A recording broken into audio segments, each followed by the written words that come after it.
Milking the MoonSwatch cow once again, but this time for a greater good, as I promised to make a how to polish a MoonSwatch crystal. Also a few things to avoid in order to keep your current or your future MoonSwatch safe. So whether you own or you're planning to buy a MoonSwatch, you have to know that these watches are pretty sensitive. Accidents can happen, and for this reason, I find it useful to show you how to keep and maintain a MoonSwatch crystal always clean. So I'm proposing you a do-it-yourself polish session using a standard kit of Polywatch. And the reason behind this, the composition of the MoonSwatch crystal feels to be actually a plastic crystal which is extremely easy to scratch, but not too easy to polish. For example, on the mission to the moon, I had an attempt to polish the crystal which had multiple scratches, some of them being pretty deep, failing in the end to polish it accordingly. And then I changed the technique with the mission to the Mars version, succeeding to polish it pretty good, almost to factory level. So I will explain you in a second how, in the attempt to polish the mission to the moon and make it perfect again.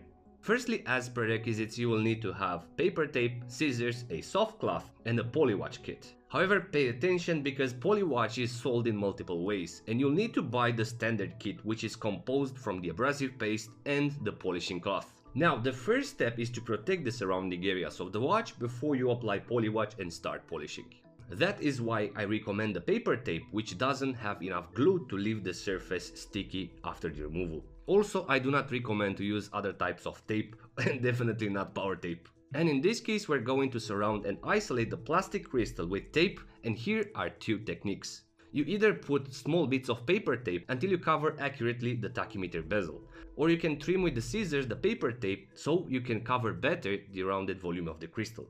And once it is covered, make sure that the tape surfaces are well glued on the tachymeter bezel, but also between themselves, because when you are polishing and you apply a bit of force on the crystal, some bits of paper might not remain in place and you'll have to glue them back and restart the activity. Now, before you apply Polywatch on the crystal, make sure that the surface is clean and there are no impurities or things that might scratch the crystal while you're applying pressure and polish it. Now, after you apply the abrasive paste on the crystal and before using the Polywatch provided cloth, use the finger to spread the paste around the crystal, especially on those areas where the scratches are positioned. So use a circular movement as I'm doing it for around 2 minutes. You can do it 1 minute clockwise and then 1 minute counterclockwise. And the reason why I'm recommending this, by making those circular moves with the finger, you'll feel how the abrasive paste starts to polish the scratched areas, and by doing so, you will be able to basically grind the areas, transform them from sharp to blunt scratches, which eventually will be leveled while you will use the cloth. Where if we use the cloth from the beginning without the finger thingy, the cloth absorbs the abrasive paste too fast because it enters quickly in the fiber. So once the Polywatch is spreaded across the crystal in a circular way and then counterclockwise with the finger, now we're ready to polish it with the fiber cloth provided by Polywatch. In order to have maximum grip on the watch, I recommend you to put it on the table because you will need to apply a bit of force while grinding the crystal. So place a soft cloth underneath in order to avoid scratching the case back against the table.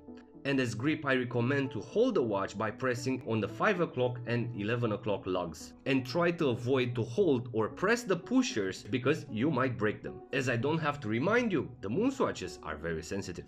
Now, as technique, when you use the cloth, fold it in 2 layers and use a single finger to gain enough grip and to perform a controlled circular move. So while you polish clockwise, for example, you can apply pressure based on how much you want to grind, which is based on how deep are the scratches. You can do it clockwise and then counterclockwise until the abrasive paste disappears or enters in the microfiber.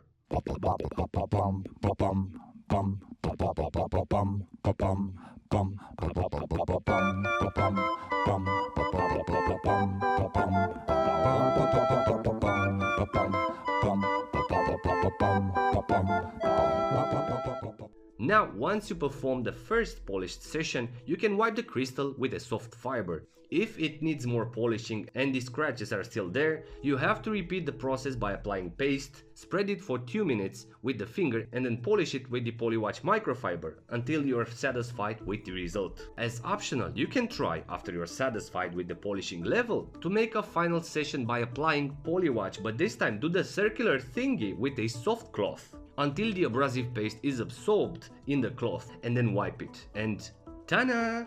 This is how I did it with the mission to the Mars and it worked, and this is how I did it in this MoonSwatch example as well.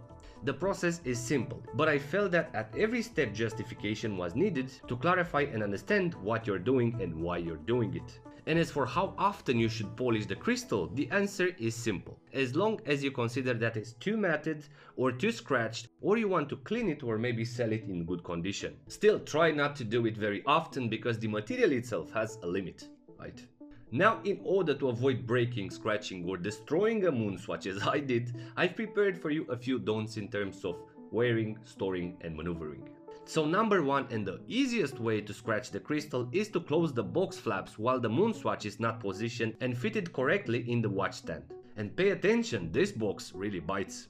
So once you decide to put the MoonSwatch on the stand and then insert it back in the box, make sure that the watch stand goes all the way to the bottom and the MoonSwatch crystal sits below the level of the cardboard sleeves. Now number two, and equally important to the first point, try to avoid to dress a jacket while you have the MoonSwatch on the wrist, especially if the jacket has tight sleeves. Because when you pull the sleeve on the forearm, you can hang the watch with the sleeve and either put pressure on the pushers and break them, or you can scratch the crystal. That's sensitive it is. So the easiest way is after you dress the jacket to put the MoonSwatch back on the wrist.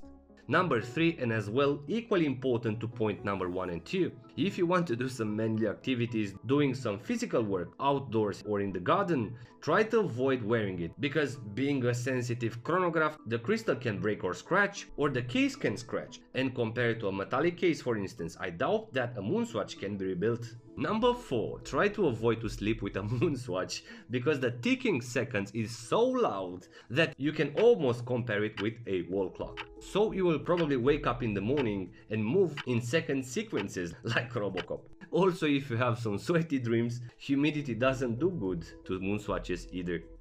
And if this MoonSwatch experience gets bitter and bitter, you can always move away from these watches and you can find some awesome alternatives which are definitely more reliable and more trustworthy, priced in the same range. Like the Bulova Lunar Pilot, which is a large reissue after a mysterious Bulova that went on the moon as a personal chronograph. Another example is the Atlantic Time Roy or a Don Henry chronograph, a Seagull 1963 or the Zodiac Grand Rally. And definitely these watches are way more safer and provide great value for the price paid. Now in the end, I hope that this polishing technique will help you. There are obviously multiple ways to polish a plastic crystal, but this process personally worked for me with an affordable standard kit of Polywatch. Thanks for watching, and if you're new here, please consider subscribing for future episodes. Thank you very much, and until next time. Be brave, but keep your MoonSwatches safe.